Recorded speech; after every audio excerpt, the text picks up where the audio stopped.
وبركاته.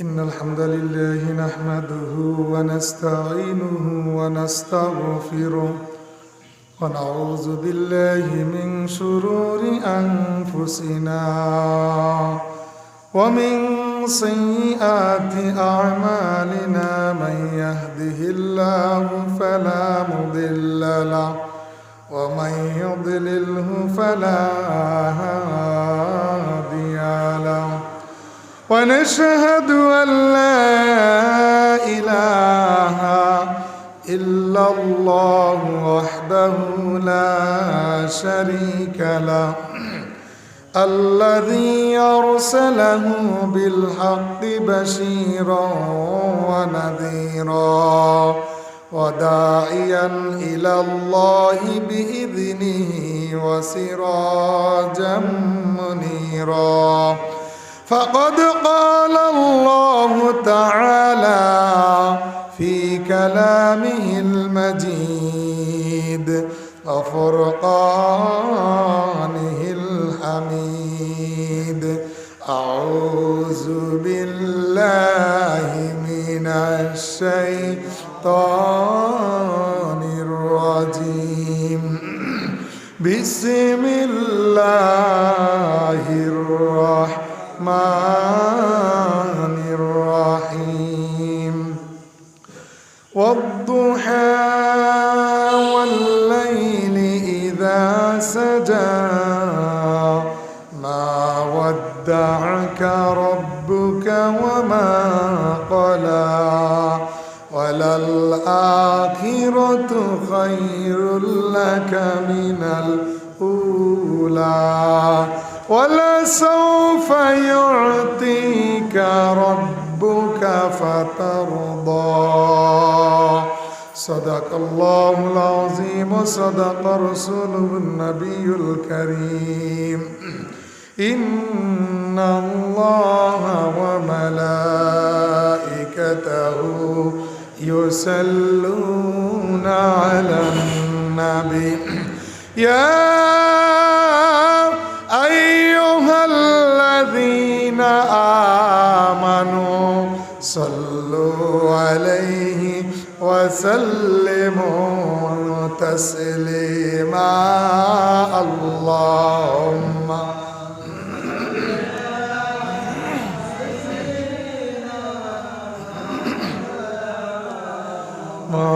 محمد وعلى آل سيدنا مولانا محمد اللهم صل على سيدنا مولانا محمد وعلى آل سيدنا আসমান সুন্দর জমিন সুন্দর আরো সুন্দর রাত্রি দিন তাহার সাইতে অধিক সুন্দর রহমাতাল লিল আলামিন আল্লাহুম্মা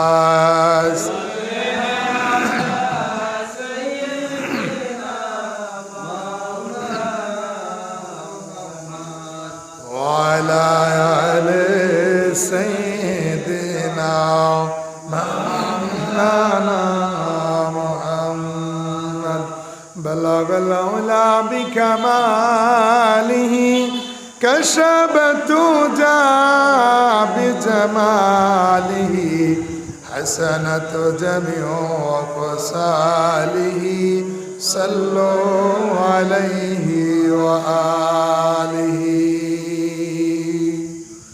মুআজ্জাজ মুহতারাম অত্র এলাকার কোরআন প্রেমিক প্রিয় মুসল্লিয়ানি কেরাম মহান আল্লাহ রব্বুল আলামিন পবিত্র মাহে রমাদান মাসে জান্নাতুল বাকি জামে মসজিদে গৌরেশ্বর 5 দিন ব্যাপী তাফসিরুল কোরআন মাহফিলের আজকে চতুর্থ দিন যে মহান মালিক আল্লাহ রব্বুল আলামিন দুনিয়ার কর্মব্যস্ততার মধ্য দিয়ে মাহে রমাদান মাসে রোজা রেখে আমাদেরকে কোরআনের কথা আল্লাহ রব্বুল আলামিন কোরআন থেকে কিছু কথা শোনার জন্য আসার বসার তৌফিক দিয়েছেন।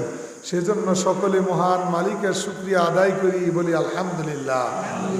দুরুদ ও সালাম আল্লাহর প্রিয় হাবিব, আপনার নবী, আমার নবী, নবীদের নবী, নবী মুহাম্মদুর রাসূলুল্লাহ সাল্লাল্লাহু আলাইহি ওয়াসাল্লামের উপর।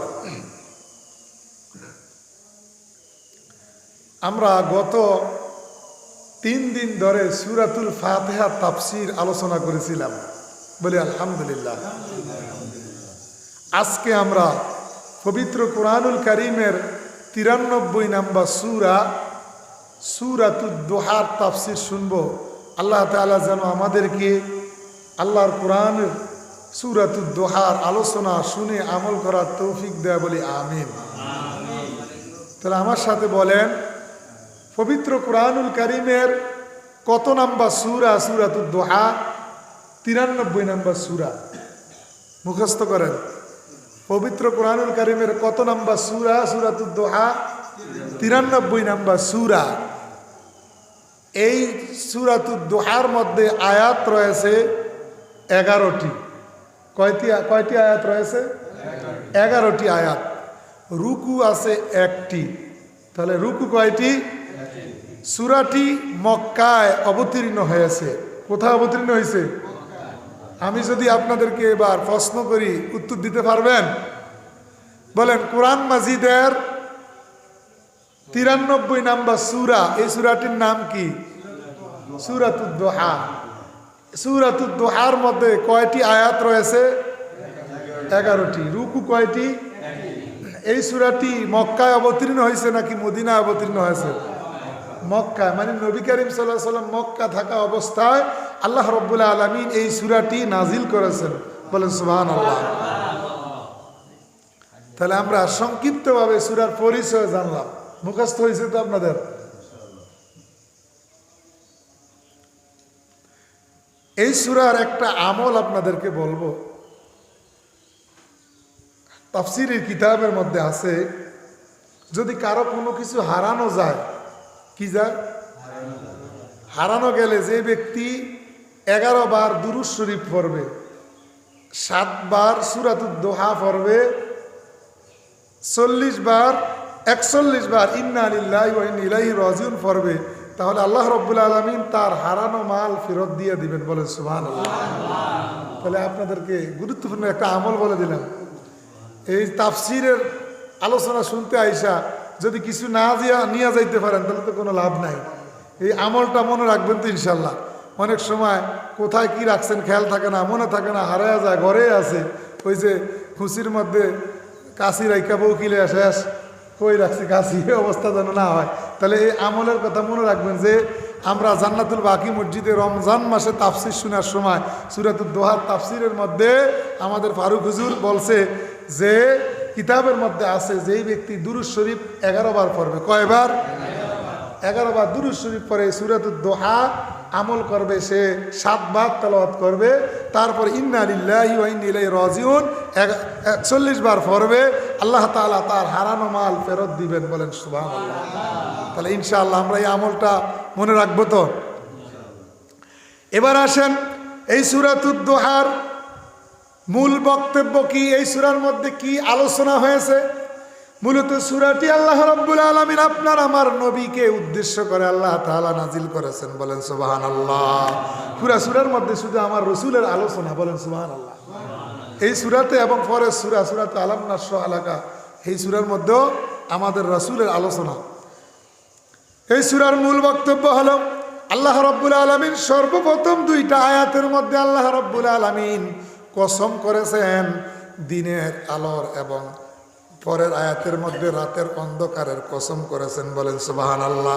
তারপরে আল্লাহ রাব্বুল আলামিন আপনার আমার নবীকে বলেন, নবী আমি আপনার সাথে আছি, আপনি কোনো চিন্তা করবেন না, আপনি কোনো পেরেশান হবেন না, আমি আপনাকে অসংখ্য অগণিত নিয়ামত দিয়েছি। বলেন সুবহানাল্লাহ। নবীর প্রতি কিছু নিয়ামতের আলোচনা এবং আল্লাহ রাব্বুল আলামিন সর্বশেষ নবীকে কয়েকটা নির্দেশ দিয়ে এই সূরাটি আল্লাহ তাআলা কমপ্লিট করেছেন 11টি আয়াতের মাধ্যমে। বলেন সুবহানাল্লাহ।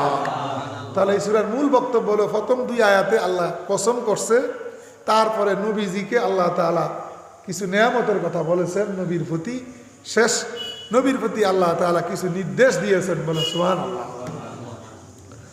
এই সূরাটি সূরাতুদ দুহা আল্লাহ রাব্বুল আলামিন কেন নাজিল করলেন, কি উদ্দেশ্যে আল্লাহ রাব্বুল আলামিন সূরাতুদ দুহা নাজিল করলেন, কি ঘটনাকে কেন্দ্র করে আল্লাহ রাব্বুল আলামিন এই সূরাতুদ দুহা 11টি আয়াত দিয়ে আল্লাহ তাআলা নাজিল করেছেন। তাফসীরের কিতাবের মধ্যে লেখা হয়েছে, হাদিসের মধ্যে আছে, আল্লাহর নবী, আপনার নবী, আমার নবী মুহাম্মদুর রাসূলুল্লাহ বলেন সাল্লাল্লাহু আলাইহি ওয়াসাল্লাম, নবীজির প্রতি আমার আল্লাহ যখন যে আয়াত যে সূরা নাজিল করতেন, নবী আমার উম্মতের নবী উম্মতের মাঝে সে আয়াত সেই সূরা তেলাওয়াত করে শুনিয়ে দিতেন। বলেন সুবহানাল্লাহ। যখনই কোরআনের যে আয়াত যে সূরা নাজিল করতেন আল্লাহ তাআলা, তখনই নবীজি সেটা পৌঁছায়া দিতেন। বলেন সুবহানাল্লাহ। অর্থাৎ দ্বীনের দাওয়াত দিতেন, কোরআনের দাওয়াত পৌঁছায়া দিতেন। কিছুদিন কোরআন নাজিল হওয়ার পর হঠাৎ আল্লাহ রাব্বুল আলামিন আমার আপনার নবীর কাছে ওহী নাজিল করা বন্ধ করে দেয়। কিতাবের মধ্যে তাফসীরের মধ্যে লেখা হয়, কোন তাফসীরের মধ্যে বলা হয়েছে 12 দিন 15 দিন, আবার কোন জায়গায় লেখা আছে 25 দিন 40 দিন পর্যন্ত নবীজির কাছে ওহী আসে না। নবীজি আমার চিন্তার মধ্যে পড়ে গেলেন, নবীজি আমার পেরেশানির মধ্যে পড়ে গেলেন, ব্যাপার কি, কেন জিবরাইল আসে না, কেন কোরআনের আয়াত নিয়ে আসে না, সূরা নিয়ে আসে না। মক্কার কুরাইশের লোকেরা আমার আপনার নবীকে অপমান অপদস্থ করতে শুরু করে দিল। মক্কার কুরাইশের লোকেরা আমার আপনার নবীকে নিয়ে টিটকারি করতে শুরু করলো। বলল, মুহাম্মদের কাছে যে আয়াত যে সূরাগুলি নাজিল হইতো এখন আর সেগুলি নাজিল হয় না, মুহাম্মদ রে মুহাম্মদের খোদা ভুলে গেছে। বলেন নাউজুবিল্লাহ। এই সমস্ত কথা যখন শুনতে শুরু করলো, নবীর মনে কষ্ট লাগেনি? নবীজির মনে কষ্ট।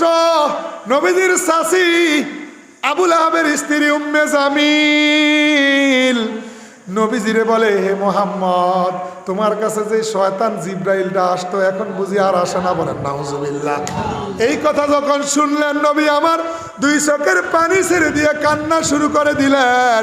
নবীজির মনে কষ্ট, যন্ত্রণা, ব্যাপার কি, মানুষ আমার অপমান করতেছে। এতদিন কোরআন নাজিল হয়েছে, আয়াত নাজিল হয়েছে, সূরা নাজিল হয়েছে, আমি এইগুলা মানুষের কাছে বলছি, এখন তো কোরআনের কোনো আয়াতও আসে না, সূরাও আসে না, নবী তো বলতে পারে না। নবী তো নিজের থেকে কিছু বলে না, নাকি বানায় বানায় বলছে? এগুলি কার কথা? কোরআন কার বাণী? আল্লাহর বাণী। আল্লাহ যখন বলছে যেটা, সেটাই নবী বলছে, ঠিক কি না? নবী কি বানায়া বলছে? মক্কার কুরাইশ, ইহুদি, খ্রিস্টান, নাস্তিকরা বলে নবী নাকি বানায়া বানায়া বলছে। বলেন নাউজুবিল্লাহ। ওয়ামা ইয়ানতিকু আনিল হাওয়া ইন হুয়া ইল্লা ওয়াহয়ুন ইউহা। বলেন আল্লাহু আকবার। আমার আল্লাহ বলেন, আমার রাসূল নিজের থেকে বানায়া কোনো কথা বলে না, আমি আল্লাহ যা ওহী পাঠাই সেটাই বলে। বলে সুবহানাল্লাহ। জিবরাইল যেটা আমার পক্ষ থেকে নিয়ে আমার নবীকে বলে, সেটাই আমার নবী তোমাদের কাছে পৌঁছায় দেয়। বলেন সুবহানাল্লাহ। নবীজির কাছে কেন কোনো আয়াত সূরা আসে না? নবী চিন্তার মধ্যে পড়ে গেলেন। হঠাৎ নবী চিন্তার মধ্যে আসলো, দেখি আমার ঘরের মধ্যে কোনো সমস্যা আছে কিনা। খাটের নিচে দেখে একটা কুকুর মইরা রয়েছে। নবীজি কুকুরটা যখন বাহির কইরা দিছে, আমার আল্লাহ জিবরাইল রে পাঠাইয়া দিছে। বলেন সুবহানাল্লাহ। জিবরাইল বলে, ইয়া রাসূলুল্লাহ, নবী গো, যেই ঘরের মধ্যে জীব জন্তু কুকুর থাকে ওই ঘরে রহমতের ফেরেশতা আসতে পারে না, সেই জন্য আমি আসতে পারি না। এই হলো একটা কারণ, আরো অনেকগুলা কারণ আছে। এই হলো একটা তাফসীর। অর্থাৎ তাহলে আমাদের ঘরে ঘরে আজকে কুকুর মানুষের ছবি আছে না নাই? তাহলে নামাজ রোজা কবুল হয়নি? ফেরেশতা আইলে না কবুল হইব?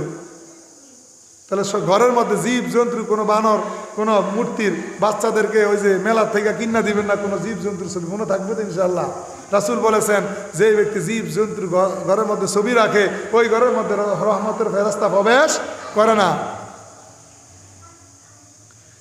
দ্বিতীয় নাম্বার কারণ হলো নবীর কাছে যখন ওহী আসলো কিছুদিন পর নবীদের কাছে ওহী আসা বন্ধ হয়ে যায়। নবী রাতভর তাহাজ্জুদের নামাজ পড়তেন নবীজির যেন কষ্ট না হয়। প্রতিদিন যদি নবীজি এই ডিউটি করে আর দিনের দাওয়াত দেয়, মাঝে মধ্যে তো ছুটিরও দরকার আছে না নাই? এই জন্য একটু রেস্ট দিছে। সপ্তাহে প্রতিদিন যদি সরকারি চাকরি করে তাহলে মজা লাগবে না। শুক্রবার শনিবার একদিন বন্ধ থাকে, কথা বলেন ঠিক কিনা? রেস্ট নেয়। যদি 12 মাস 13 কাতে শুধু কাজ করে ডিউটি করে তাহলে কারো কাছে ভালো লাগবে না। তো নবীজিরা আল্লাহ একটু জিরান একটু রেস্টের সুযোগ দিছে যে মাঝে মধ্যে ওই আসবো মাঝে মধ্যে আসতো না, আপনি একটু রেস্ট করবেন। আসলেই তো এটা দাওয়াত দিতে হবে, মানুষের কাছে পৌঁছায় দিতে হবে। এই হলো আরেকটা কারণ। 3 নম্বর কারণ হলো তাফসির ইবনে কাসির, বিখ্যাত তাফসিরের কিতাব তাফসির ইবনে কাসিরের মধ্যে বলা হয়েছে নবী আমার যখন মক্কার কুরাইশদেরকে এক আল্লাহর পথে দাওয়াত দেওয়া শুরু করে দিল, এক আল্লাহর প্রতি ঈমান আনো, এক আল্লাহর ইবাদত করো, লাত মানাত উজ্জা, যেই সমস্ত দেব দেবী যেই সমস্ত পাথরের পূজা করো তোমরা, চন্দ্র সূর্যের পূজা করো, গাছের পূজা করো, লাত মানাত উজ্জার ইবাদত করো, চন্দ্র সূর্যের ইবাদত করতেছ মক্কার কুরাইশেরা, তোমরা এইগুলির ইবাদত ছাড়িয়া দিয়া এক আল্লাহর প্রতি ঈমান আনো, এক আল্লাহর ইবাদত বন্দেগী করো। এইভাবে যখন আমার আপনার নবী মক্কার কুরাইশদেরকে দাওয়াত দেওয়া শুরু করে দিল, নবী যখন বলতে শুরু করলো আমি আল্লাহর পক্ষ থেকে কুলিয়া আইয়ুহান নাস ইন্নী রাসূলুল্লাহি ইলাইকুম জামিআ, বলেন সুবহানাল্লাহ। ও মক্কার কুরাইশের লোকেরা, দুনিয়ার মানুষেরা শুনে নাও, আমি আল্লাহর পক্ষ থেকে তামাম জগতের জন্য নবী এবং রাসূল, বলেন সুবহানাল্লাহ। আমি নবী শুধু মক্কার কুরাইশের নবী না, সৌদি আরবের নবী না, মদিনার নবী না, আরব দেশের নবী না, বাংলাদেশের নবী না, আমেরিকার নবী না, আমি নবী তামাম জগতের 7 আসমান 7 জমিনের নবী, বলেন সুবহানাল্লাহ। এইভাবে যখন নবী আমার প্রচার করতে শুরু করলো মক্কার কুরাইশের লোকেরা তখন বলল আচ্ছা মুহাম্মদ যে আব্দুল্লাহর পুত্র মুহাম্মদ যে নিজেকে নবী বলে দাবি করতেছে, দেখি সে সত্যিকার নবী কিনা সেটা যাচাই বাছাই করারও তো দরকার আছে। মক্কার ইহুদি খ্রিস্টান মুশরিকেরা তারা যাচাই বাছাই করার জন্য চিন্তা করলো কিভাবে যাচাই করা যায়। একদল লোক বলল মদিনা কিছু ইহুদি আলেম আছে যারা অন্য অন্য ধর্মের পণ্ডিত আলেম, অন্য ধর্মের জ্ঞান যারা অর্জন করেছে, ইহুদি এবং খ্রিস্টান ধর্মের, তারা ওই ধর্মের আলেম, আমরা মুসলমান ধর্মের কি আলেম। তখন মক্কার কুরাইশের লোকেরা মুশরিকরা বলল মদিনায় যায় কিছু আলেম আছে, ওনাদেরকে জিজ্ঞেস করা যায় যে নবী যে তিনি আমরা কিভাবে বুঝবো, ওনারা হয়তো জানতে পারে। তখন 2 জন ব্যক্তি মক্কা থেকে মদিনায় গেল, যা ইহুদি আলেমদেরকে জিজ্ঞেস করলো আমাদের মক্কায় আব্দুল্লাহর পুত্র মুহাম্মদ নামে এক ব্যক্তি নিজেকে নবী বলে দাবি করেছে, আপনারা তো অন্য ধর্মের উপর অনেক এলেম অর্জন করেছেন, নবীদের আলামত সম্পর্কে জানেন, আমাদেরকে একটু বলেন নবী হওয়ার আলামত কি, কিভাবে বুঝবো তিনি সত্যিকার নবী কিনা।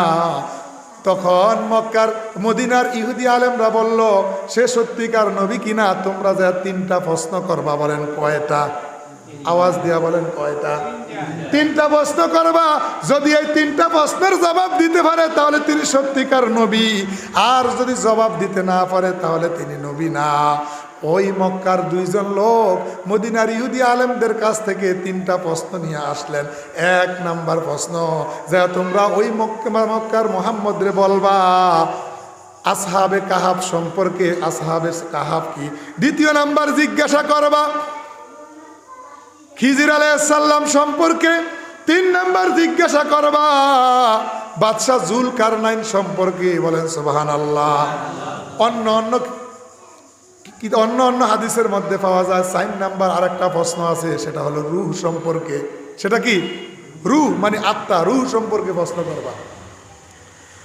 মক্কার ওই 2 জন লোক মদিনা থেকে আসলো, আয়েশা আমার আপনার নবীর কাছে আসলো, হে মুহাম্মদ, বলেন সাল্লাল্লাহু আলাইহি সাল্লাম, তুমি সত্যিকার নবী কিনা আমরা তোমাকে যাচাই বাছাই করব, যদি সত্যিকার নবী হও তাহলে আমাদের 3টা প্রশ্নের জবাব দিতে হবে।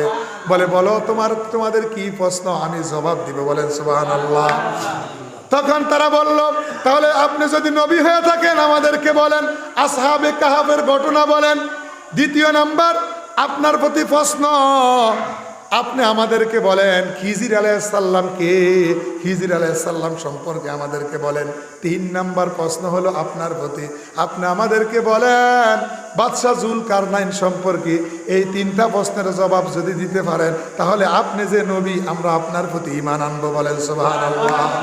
নবী আমার বলে, হে মক্কার কুরাইশের লোকেরা শুনো, আমি আগামীকাল সকালে, আগামীকাল তোমাদের এই প্রশ্নের জবাব দিব। বলেন সুবহানাল্লাহ। কবে দিব এই জবাব? আগামীকালকে দিব।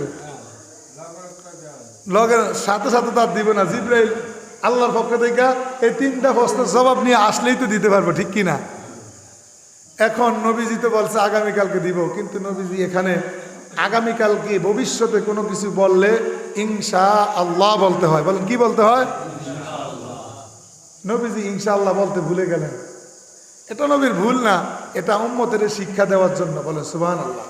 নবীজির তো কোনো গুনাহ নাই, ভুল নাই, সেটা হলো আমাদের জন্য শিক্ষা। অর্থাৎ আমরাও যেন ভবিষ্যতে এমন না করি, আমরা যেন এমন না করি। নবীজি যে ইনশাআল্লাহ বলে না, যে শুধু এমনি বলছে যে আগামীকাল দিমু, প্রশ্নের জবাব তোমরা কালকে আইও, আগামীকালকে। এখন আমার আল্লাহ তো জিবরাইলে পাঠায় না। এখন ওই মক্কার কুরাইশের লোকেরা সবাই দলবাদ্য আইছে, মোহাম্মদ তিনটা প্রশ্নের জবাব দিব, কি খোঁজখবর? আমাদের তিনটা প্রশ্ন যে তোমাদেরকে বলছিলাম, তোমার প্রতি ঈমান আনবো, আমাদেরকে বলো। তখন নবী তো কোনো জবাব দিতে পারে না, জিবরাইলে তো আল্লাহ পাঠায় না। একদিন, 2 দিন, 15 দিন, কিতাবের মধ্যে আছে প্রায় 40 দিন পর্যন্ত মনি নবীজির কাছে জিবরাইল আলাইহিস সালাম আসে না। আমার নবী পেরেশান, 2 চোখের পানি ছেড়ে দিয়া কান্না করতেছে। আমার আল্লাহ আর সহ্য করলেন না, জিবরাইলকে পাঠিয়ে দিয়া বলেন, যাও জিবরাইল, আমার নবীকে এই 3টা প্রশ্নের জবাব দিয়া আমি আল্লাহ তোমারে পাঠাইলাম, নবীরে 3টা প্রশ্নের জবাব শুনে দেও। বলেন সুবহানাল্লাহ। 3টা প্রশ্নের জবাব, অনেক আলোচনা, যেহেতু সময় কম আমি চিন্তা করছিলাম আগামীকালকে সূরা জিলজালার আলোচনা করব। এই 3 প্রশ্নের আলোচনা করলো 3 ঘন্টা দরকার। প্রথম প্রশ্ন, আল্লাহ তাআলা বিস্তারিত ঘটনা দিয়া সূরাতুল কাহাফ 15 পারার মধ্যে আছে। কয় পারার মধ্যে? সেই সূরাতুল কাহাফের মধ্যে আল্লাহ 3টা প্রশ্নের আলোচনা, বিস্তারিত আলোচনা করছেন। আর এই সূরাতুদ দোহা হলো নবীজির জন্য সান্ত্বনা, আর সেখানে হলো নবীজির এই 3টা প্রশ্নের জবাব সূরাতুল কাহাফের মধ্যে আল্লাহ আলোচনা করেছেন। 1 নাম্বার প্রশ্নের জবাব, আসহাবুল কাহাফ, 7 জন যুবকের ঘটনা। তারা হলো এই সমস্ত যুবক, 7 জন যুবক ছিল, তারা ইমানদার ছিল, তারা আল্লাহওয়ালা ছিল, তাদের মনের মধ্যে আল্লাহর ভয় ছিল। তাদের সম্প্রদায়ের মধ্যে একজন ব্যক্তি ছিল রাজা, বাদশাহ, সে ছিল কাফের মুশরিক। বলেন নাউজুবিল্লাহ। সে মূর্তি পূজা করত, আল্লাহর ইবাদত করত না। তার সম্প্রদায়ের লোকদেরকে আল্লাহর ইবাদত বাদ দিয়া বিভিন্ন দেব দেবীর পূজা করার জন্য বলতো।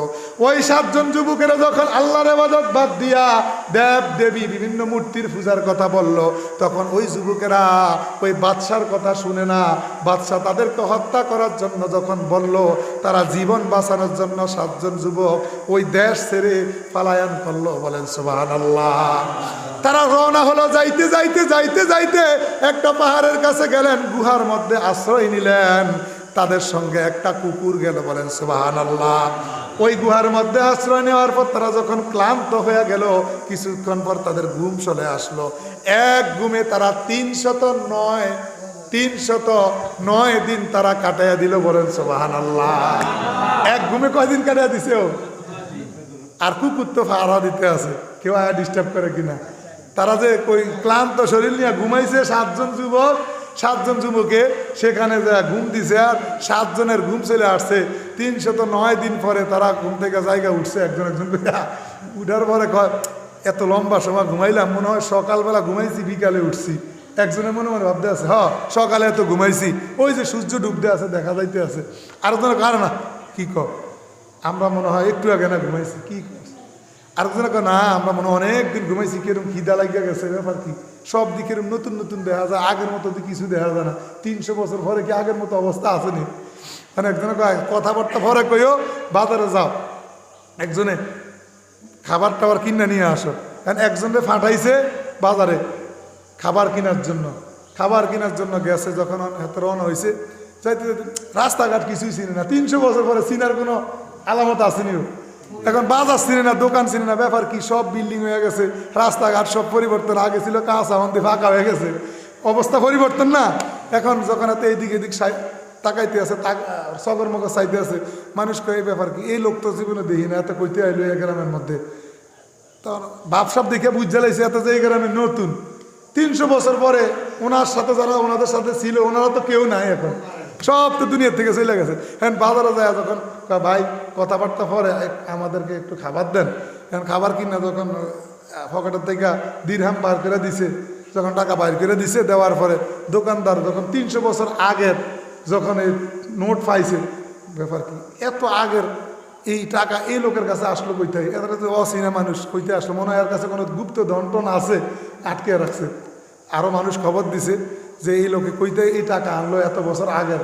তখন ভাই আমার ছাইরা দেয় এই ব্যাপার, বিস্তারিত ঘটনা বলছে ভাই, আমার সাথে আরও সঙ্গী সাথী আছে, ওনারা পাহাড়ের গুহার মধ্যে আছে, আমরা তো এত আগের লোক সেটা তো আমি বুঝি না, আমরা সেখানে ঘুমের মধ্যে আসিলাম, ঘুমের থেকে উঠে বাজারে আইসি, অন্তদি কারো করে চিনি না, রাস্তাঘাটও চিনি না, বাজারও চিনি না, আপনারাও আম করে চিনেন না, আমিও আপনার করে, কেউ কারো করে চিনি না।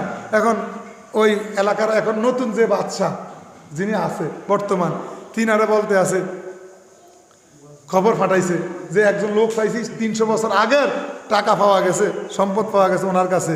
তখন বাদশাহ সহকারে ওই লোকের নিয়ে ওই গুহার কাছে গেছে, বিস্তারিত অনেক লম্বা ঘটনা, আমি একটা সংক্ষেপে বলতেছি। তখন যাওয়ার পর বলল যে ব্যাপার কি, আপনারা কই থেকে এখানে আসলেন? বললো এই ব্যাপার, আমাদের সময় একজন বাদশা ছিল, আমরা তো তার ভয়ে এখানে পালায়ন করে ঘুমাইছি, আমরা যে এত লম্বা সময় ঘুমাইছি, আমরা যে এখন আমাদের মা বাপ সব হারায় ফেলছি, কেউ যে আমাদেরকে চিনি না সেটা তো বুঝি না, ঘুমের থেকে উঠছি। তখন এই বাদশা বর্তমানে যিনি আছে তিনি হলেন ইমানদার, বলেন সুবহানাল্লাহ। তিনি বলতেছে তোমাদের কোনো ভয় নেই, আমার সাথে আসো আমার রাজপ্রাসাদে, সে জালেম বাদশা দুনিয়া থেকে চলে গেছে, তোমাদেরকে জায়গা সম্পদ দিব, তোমরা আমাদের সাথে বসবাস করবো। তারা বললেন না, আমরা ইমান নিয়ে বাঁচতে চাই, আমরা এই গুহার মধ্যে আসি, এখানেই থাকতে চাই। বাদশার কাছ থেকে বিদায় নিয়ে কিছুক্ষণ পর এই 7 জন যুবক আবার মৃত্যুবরণ করলেন, বলেন সুবহানাল্লাহ। নবীজি আমার মক্কার ওই কুরাইশদেরকে এই ঘটনা যখন বলে দিলেন, তখন কয় না রে, মুহাম্মদ তো সত্যিকার আসলেই নবী, বলেন সুবহানাল্লাহ। এক এক করে 3টা ঘটনা বললেন, অনেক লম্বা ঘটনা, আমি যদি সেই দিকে যাই অনেক সময়ের দরকার। যা হোক, দ্বিতীয় নম্বর ঘটনা হলো খিজির আলাইহিস সালাম। একদিন মুসা আলাইহিস সালাম তার সম্প্রদায়ের লোকদেরকে দাওয়াত দিতেছেন, কি দিতেছেন? এখন বললেন যে মুসা আলাইহিস সালাম দাওয়াত দিতেছে, একজন বলল সবচেয়ে বড় জ্ঞানী কে? তখন মুসা আলাইহিস সালাম বললেন আমি সবচেয়ে বড় জ্ঞানী। আল্লাহ বললেন হে মুসা, তুমি সবচেয়ে বড় জ্ঞানী না, তোমার চাইতে আরো বড় জ্ঞানী আছে, বলেন সুবহানাল্লাহ। 2 সমুদ্রের মাঝখানে যাও, সেখানে আমার অমুক বান্দা আছে, তুমি মুসার চাইতে আরো বড় জ্ঞানী, বলেন সুবহানাল্লাহ। সেখানে তার কাছে যায় এলেম অর্জন করো। মুসা আলাইহিস সালাম সেখানে গেলেন, এলেম অর্জন করলেন। অনেক লম্বা ঘটনা, যা হোক এই ঘটনা আমার নবী বিস্তারিত তাদেরকে বলেছেন, বলেন সুবহানাল্লাহ। 3 নাম্বার বাদশা জুলকারনাইন সম্পর্কে বললেন যে বাদশা জুলকারনাইন হলেন যিনি পূর্ব থেকে পশ্চিম সারা পৃথিবী যিনি ভ্রমণ করেছেন, রাজত্ব করেছেন, তিনি হলেন বাদশাহ জুলকারনাইন, বলেন সুবহানাল্লাহ। এই 3টা প্রশ্নের জবাব দিয়ে দিয়েছেন আমার আপনার নবী, বলেন সুবহানাল্লাহ। এই ছিল যেই ঘটনাকে কেন্দ্র করে নবীজির প্রতি সূরাতুদ দোহা আল্লাহ তাআলা নাজিল করেছেন। এই 3টা প্রশ্নের জবাবে যে আল্লাহ তাআলা নবীজি ইনশাআল্লাহ বলে না, যখন নবীজি ইনশাআল্লাহ বললেন, নবীজি যখন ইনশাআল্লাহ বলেন না, তখন আল্লাহ রাব্বুল আলামিন কিতাবের মধ্যে আসছে 15 দিন 40 দিন প্রায় 45 দিন পরে আল্লাহ তাআলা এই সূরা নাজিল করে আল্লাহ রাব্বুল আলামিন নবীজিকে সান্ত্বনা দিয়েছেন, নবী আমি আপনাকে ভুলি না, আপনার সাথেই আছি, বলেন সুবহানাল্লাহ। সূরার মূল বক্তব্যের মধ্যে আমরা আসি। আল্লাহ রাব্বুল আলামিন বলেন বিসমিল্লাহির রহমানির রহিম ওয়াদ-দুহা ওয়াল-লাইলি ইযা সাজা মা ওয়াদ্দাকা রাব্বুকা ওয়া মা ক্বালা। আল্লাহ রাব্বুল আলামিন বলেন ওয়াদ-দুহা, আমি আল্লাহ দোহার কসম করে বলতেছি।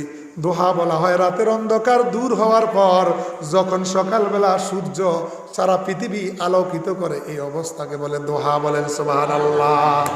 আমার আল্লাহ বলেন, নবী গো আমি আপনাকে ভুলি না। মক্কার কুরাইশের লোকেরা বলে আমি আপনাকে ছেড়ে দিয়েছি, ভুলে গেছি, আমি আপনি নবীর সাথে আছি।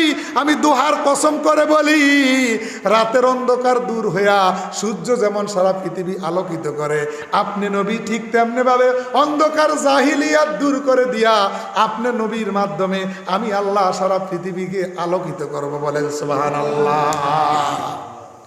ওয়াল্লাইলি ইযা সাজা, এরপর আল্লাহ বলেন নবী আমি কসম করে বলি, রাতে দিনের আলো যখন শেষ হয়ে যায়, রাত যখন আসে, রাতের অন্ধকার যখন আচ্ছাদিত হয়ে যায়, আমি আল্লাহ ওই রাতের অন্ধকারের কসম করে বলি আপনি নবীকে আমি আল্লাহ ভুলি না, আমি আপনি নবীর সাথেই আছি। বলেন সুবহানাল্লাহ। মা ওয়াদ্দাআকা রাব্বুকা ওয়া মা ক্বালা, এরপর আল্লাহ রাব্বুল আলামিন বলেন নবী গো আমি আপনাকে ত্যাগ করি না। মা ওয়াদ্দাআকা রাব্বুকা ওয়া মা ক্বালা, আপনার রব, আপনার প্রভু, আপনার আল্লাহ আপনার সাথেই আছেন। বলেন সুবহানাল্লাহ। আমি দিনের দোহার আলোর কসম করে বললাম, রাতের অন্ধকারের কসম করে আল্লাহ বলতেছেন নবী, মক্কার কুরাইশের লোকেরা বলে আমি ওহী পাঠাই না, আপনারে ভুলে গেছি, মুহাম্মদের কথা মুহাম্মদের ভুলে গেছে। না, মা ওয়াদ্দাআকা রাব্বুকা ওয়া মা ক্বালা, আমি আপনার সাথে আছি, আপনারে ভুলি না, ত্যাগ করি না, আপনি টেনশন করবেন না, চিন্তা করবেন না। বলেন সুবহানাল্লাহ। আমরাও মাঝে মধ্যে চিন্তার মধ্যে পড়ে যাই, যদি একটু অসুস্থ হয় মনে হয় আল্লাহ আমার উপর গজব দিছে, আযাব দিছে, যদি একটু অভাবের মধ্যে পড়ি, এরকম দুশ্চিন্তা পেরেশানির মধ্যে বিদেশ থাকার জন্য 3 বার 4 বার টাকা জমা দিছে কিন্তু যায় না, যাইতে পারে না, আল্লাহ ব্যবস্থা করে দেয় না, মনে মনে ভাবে আল্লাহ মনে আমার ভুলে গেছে, এরকম চিন্তা আসে কি আসে না? আল্লাহ কয় নবী আপনারও ভুলি না, আপনার উম্মতেরও ভুলি না। বলেন সুবহানাল্লাহ। মাঝে মধ্যে আমি আল্লাহ পরীক্ষা করি, মাঝে মধ্যে পরীক্ষা করি।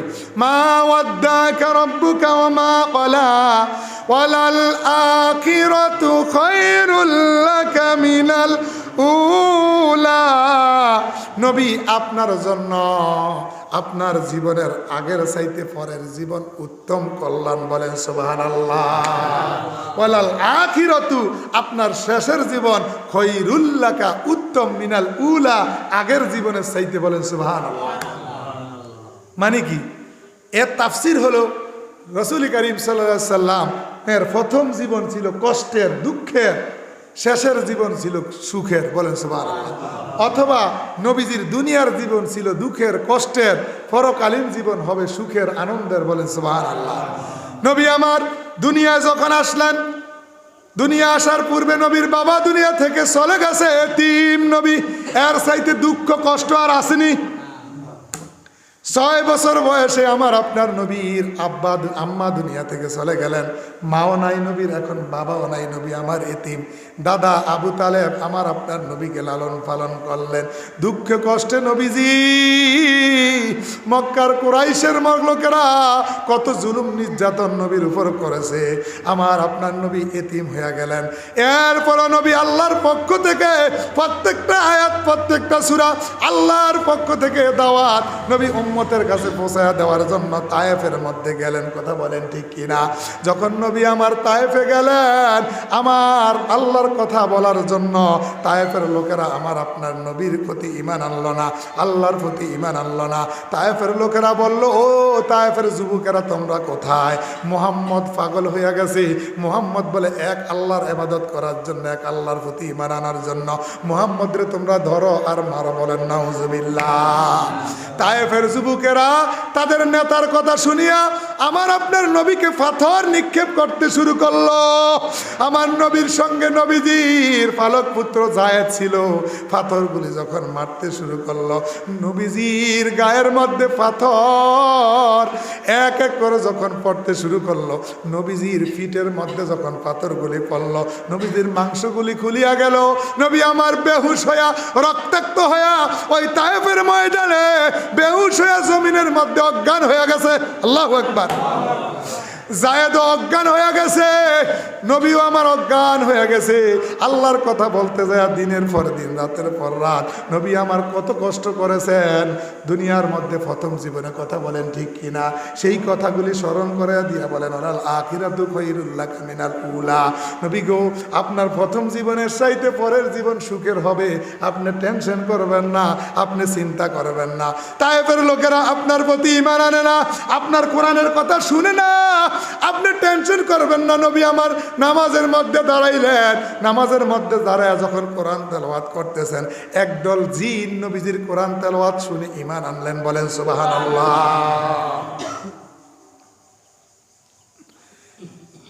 আমার আল্লাহ বলেন নবী, মক্কার কুরাইশের লোকেরা আপনার কথা শুনে না, তায়েফের লোকেরাও শুনলো না, আপনি টেনশন করবেন না। তায়েফের লোকেরা ঈমান আনে না, কি হয়েছে? একদল লোক আপনি যখন নামাজের মধ্যে কোরআন তেলাওয়াত করেছেন, ইন্না সামি'না কুরআনান আযাবা, বলেন সুবহানাল্লাহ। একদল জিন নবীর কোরআনের কথা শুনে তারা আপনার প্রতি ঈমান আনছে, আমি আল্লাহর প্রতি ঈমান আনছে, আপনি টেনশন করবেন না। বলেন সুবহানাল্লাহ। নবীকে সান্ত্বনা দিতেছে কে? আল্লাহ। কিছুদিন পর নবীজির স্ত্রী খাদিজাও চলে গেল, ছিল চাচা আবু তালেবে চলে গেল। এরপর আবার আমার আপনার নবীকে আল্লাহ আরশ আজিমে মেরাজের মধ্যে নিলেন। কথা বলেন ঠিক কিনা?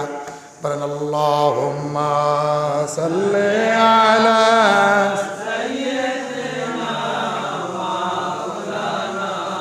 মুহাম্মদ ওয়া আলা আলি সাইয়্যিদিনা মাওলানা মুহাম্মদ। আমার আপনার নবী যখন নবীজির দুনিয়া আসার পর মা চলে গেলেন, দাদাও চলে গেলেন, স্ত্রী খাদিজাও চলে গেলেন, চাচা আবু তালেবও চলে গেলেন। এখন মক্কার মধ্যে নবীজির আপন বলতে আর কেউ নাই। নবীজির মনের মধ্যে দুঃখ কষ্ট আছে না নাই? নবীজির ওই বছরটাকে বলা হয় আমুল হুজুন, মানে দুঃখের বছর, কষ্টের বছর। নবীজিকে আল্লাহ সান্ত্বনা দেওয়ার জন্য আরশ আজিমের মধ্যে মেরাজে নিছেন, কিনেন না?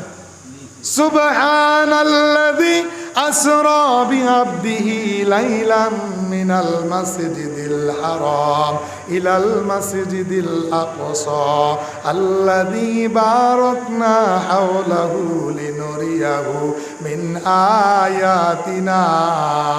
বলেন আল্লাহু আকবার।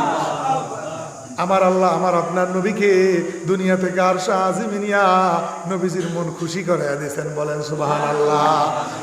এরপরে নবীজি আল্লাহর কথা যখন মক্কার কুরাইশের লোকদেরকে দাওয়াত দিছে, ও মক্কার কুরাইশের লোকেরা, তোমরা এক আল্লাহর প্রতি ঈমান আনো, এক আল্লাহর প্রতি ইবাদত করো, তোমরা লাত মানাত পূজা, দেব দেবীর পূজা ছেড়ে দাও, পাথরের পূজা ছেড়ে দাও, তোমরা চন্দ্র সূর্যের পূজা ছেড়ে দাও, এইগুলির ইবাদত করবা না, আমার আল্লাহর ইবাদত করো।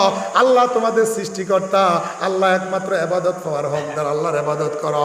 মক্কার কুরাইশের লোকেরা আমার আপনার নবীকে মারার জন্য যখন চক্রান্ত করলো, আল্লাহ নির্দেশ দিলেন নবী আপনি মক্কা থেকে মদিনায় চলে যান, মদিনার লোকেরা আপনার জন্য অপেক্ষা করতেছে। বলেন সুবহানাল্লাহ। আপনার মক্কার জীবনের চাইতে মদিনার জীবন হবে সুখের আনন্দের। বলেন সুবহানাল্লাহ। মদিনার জীবনে যায় মদিনা ইসলামী রাষ্ট্র নবী প্রতিষ্ঠিত করেছে। কথা বলেন ঠিক কিনা? মদিনা যায় দিন কায়েম করেছে। নবীজিকে মদিনার লোকেরা তলা আল বাদরু আলাইনা এই কাসিদা পরে মদিনার বাচ্চারা, শিশুরা, যুবকেরা নবীজিকে সালাম দিয়েছেন। বলেন সুবহানাল্লাহ। তাহলে নবীজির মক্কার জীবনের চাইতে মদিনার জীবন সুখের আনন্দের। এরপরে ওয়ালাল আখিরাতু খায়রুল লাকা মিনাল উলা, নবী আপনার দুনিয়ার জীবনের চাইতে পরকালীন জীবন উত্তম।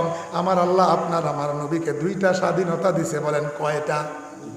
এক নাম্বার আল্লাহ বলেছেন নবী গো, আপনি কি এই দুনিয়ার মধ্যে অনন্তকাল বেঁচে থাকতে চান আর জান্নাত চান, নাকি এই দুনিয়া থেকে আপনি আমি আল্লাহর সঙ্গে দিদার চান আর জান্নাত চান? নবী আমার বলেছেন আমি এই দুনিয়ার অনন্তকালের জীবন চাই না, জান্নাত চাই না, আমি আমার আল্লাহর দিদার চাই। বলেন সুবহানাল্লাহ। নবীজি আমার আল্লাহর কাছে আখিরাত চাইছে, আল্লাহকে চাইছে। কথা বলেন ঠিক কিনা? এই জন্য বলেছেন ওয়ালাল আখিরাতু খায়রুল লাকা মিনাল উলা, দুনিয়ার জীবনের চাইতে আপনার আখিরাত উত্তম। কেন উত্তম? ফরাতে আল্লাহ বলেছেন আলা সাউফা ইউতিকা রাব্বুকা ফাতারদা ওয়ালা সাউফা ইউতিকা রাব্বুকা ফাতারদা। নবী আমি আপনাকে এমন জিনিস দান করব যা পায়া আপনি নবী খুশি হইয়া যাইবেন, আনন্দিত হইয়া যাইবেন। বলেন সুবহানাল্লাহ। আমার আপনার নবীকে আল্লাহ রাব্বুল আলামিন এমন জিনিস দিবেন যেটা পায়া আল্লাহ নবী খুশি না বেজার? কি দিছেন? আমার আল্লাহ সূরা বনি ইসরাঈলের মধ্যে বলেছেন, আসা আইয়া বাসাকা রব্বুকা মাকামাম মাহমুদা।